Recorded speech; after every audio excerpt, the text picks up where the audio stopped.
الله أكبر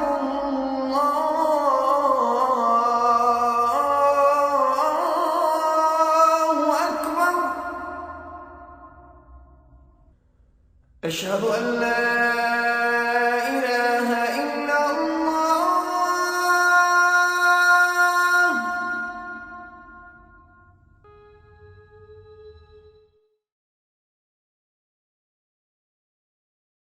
Yes, my name is Kamran Hussain, and I am the president of the Muslim Community Center of Chicago. Our organization has been in existence for about 49 years. Next year will be our 50th anniversary. We started off as an organization that was just Muslim students at a university in Chicago, but now we've grown into probably the biggest Muslim community center in the Chicagoland area, probably one of the biggest ones in the country as well. Okay. So how do you see contribution of Muslims in America? Yeah, so I was born and raised in Chicago and in the United States. And growing up, we didn't have too many Muslim role models, whether it be in the field of sports, whether it be in professional aspects. So a lot of our parents came here as professionals, but their eyes were more towards their home countries. But as generations have changed over the years, we've gotten new role models. Even within government, we've got new role models within sports and professions. So in government, we have two Muslim congressmen that are in the United States Congress. And over the last year, because of the elections of 2016, we've seen multiple people run for office. Just in the world of sports, we have many Muslim role models as athletes that are presenting themselves as Muslim Americans. So there was a fencer that won bronze medal. She came to our mosque to speak. Her name is Ibtihaj Muhammad. But we also have different athletes from basketball, from football, that are Muslim Americans that are representing Islam in very positive ways that give, they're role models for our youth. But even within that sector, people that are in business. There's a yogurt company called Chobani Yogurt. He is a Muslim from Turkey that has built a huge enterprise in the United States, and he's employed different refugees and different demographics in a small town New York. And he's contributed in many different ways, but just in different sectors of life. Before, it was very professional, doctors and engineers, but now as our community has grown in the United States, there's different arrays of professions. There's journalists now, there's athletes, there's CEOs of companies, there's executives at Google, there's executives in Silicon Valley that are huge contributors to a Muslim American society. Okay. So do you feel, is it easy to live in America being a Muslim? Are they treated equally? Are they free? It really depends on where you go in America. When you're in a big city like Chicago, there are many Muslims in the big city. So if you walk outside in a town like this masjid right here, you're going to see people with hijabs. You're going to see people wearing traditional dress, men with long beards, wearing a topi on their heads. You'll see women in hijab. You'll see women in niqab, fully covered. So in cities like Chicago, you don't notice it as much. Now, if you go to smaller towns or if you go to different areas in the United States, yes, then it gets a little bit trickier to be a practicing Muslim or to be outwardly as a Muslim in the United States. But I would say that in general, when you live in a bigger city, there's just a lot more Muslims that are contributing to society. Your doctor is going to be a Muslim. I'm not saying that they have to be a Muslim, but there's more chances of your doctor being a Muslim or your lawyer being a Muslim or your Uber driver or taxi driver being a Muslim, as opposed to if you go into a smaller town where the likelihood of seeing as many minorities isn't as high as it is in the big city. So being a Muslim, are you free to practice your religious activities?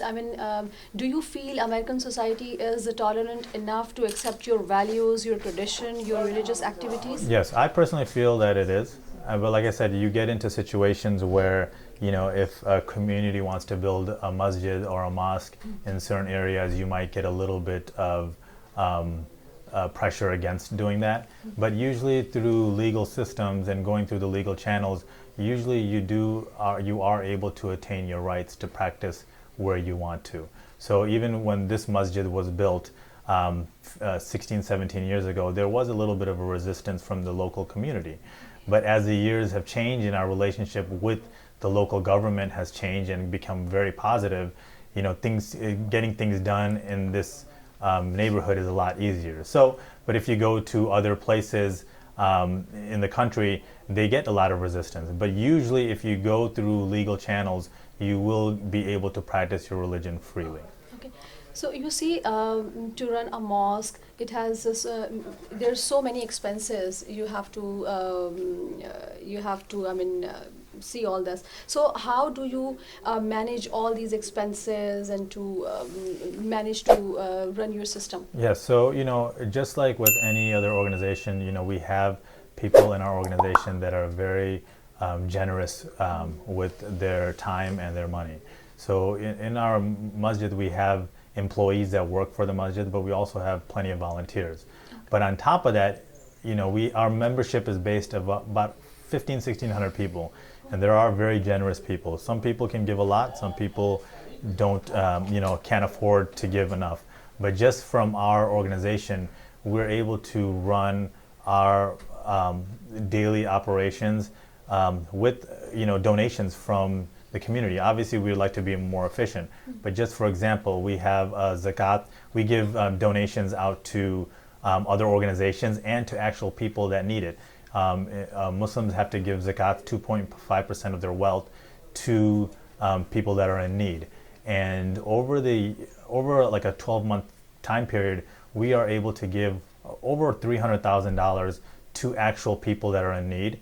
And on top of that, we are able to give about $300,000 to other organizations that help locally, that help nationally, and also internationally for people that are going through trouble. So if there's, a crisis in Syria or Bangladesh or Palestine, we from our donations we're able to help those organizations out. But then there's also a lot of poor people that live in the United States, in Chicago, that we physically give out, help, in different ways, whether it be monetary or helping them pay their rent, or helping, buy, home items for them, utensils and bed sheets and things like that. So those are all done within this framework of our masjid. Okay.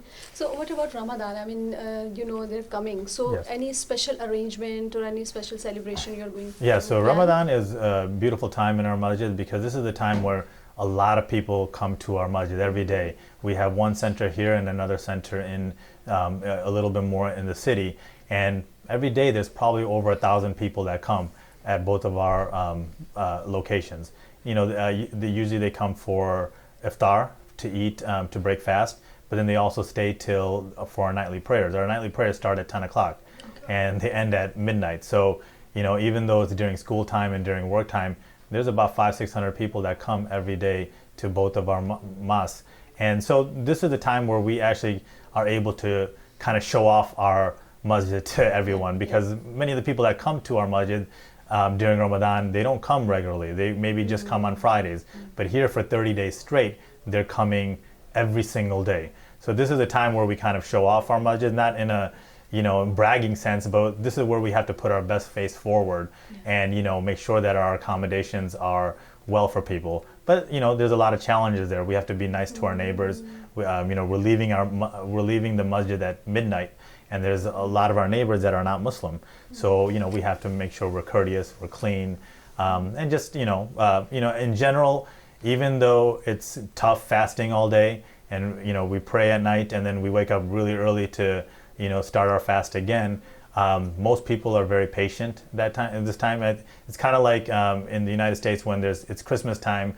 There's, everybody's a little bit more happier, a little bit more giving, a little bit more charitable. That's what happens in Ramadan for us Muslims as well, which we should be all here. But, in Ramadan, you feel it a little bit more.